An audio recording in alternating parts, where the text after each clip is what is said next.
பிரியமானவர்களே, இன்னைக்கு கூட நீங்கள் எது செய்தாலும் வாய்க்கவே மாட்டேங்குதாங்க. செய்யற ஒன்று தொடங்குறீங்க, ஆனால் முடிவு பார்த்தீங்கன்னா தோல்வியாக இருக்குது. எதை தொட்டாலும் அப்படித்தே இருக்குது.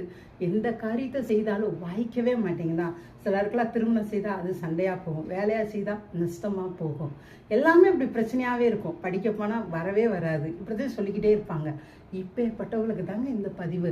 இங்கே பாருங்களேன், நீங்கள் யோசேப்பை குறித்து நீங்கள் ஆதியாகமம் 39 அதிகாரத்தில் பார்த்தீங்கன்னா யோசேப்பை குறித்து சொல்லப்பட்டிருக்குதுங்க. யோசேப்போட கர்த்தர் இருந்தாராங்க. அதனால அவன் காரிய சித்தி உள்ளவனாக இருந்தானா. அவன் செய்வதெல்லாம் வாய்த்ததாங்க. அவன் செய்யறதெல்லாம் வாய்க்கிறத அவனோட எஜமானே பார்த்து ஆச்சரியப்பட்டு அவனுக்கு அவனோட வீட்டில் இருக்கிற அவனே ஒரு அடிமை தான் யோசேப்பே.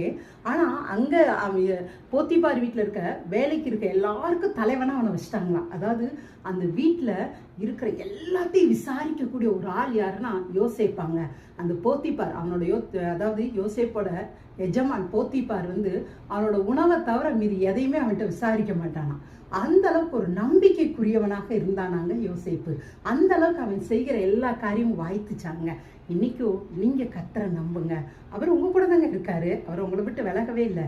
ஆனா நீங்க அவர் என் கூட இருக்கிறாருன்னு சொல்லி நீங்க நம்ப ஆரம்பிச்ச உடனேயும் உங்க காரியங்கள் வாய்க்கிறத பாருங்க.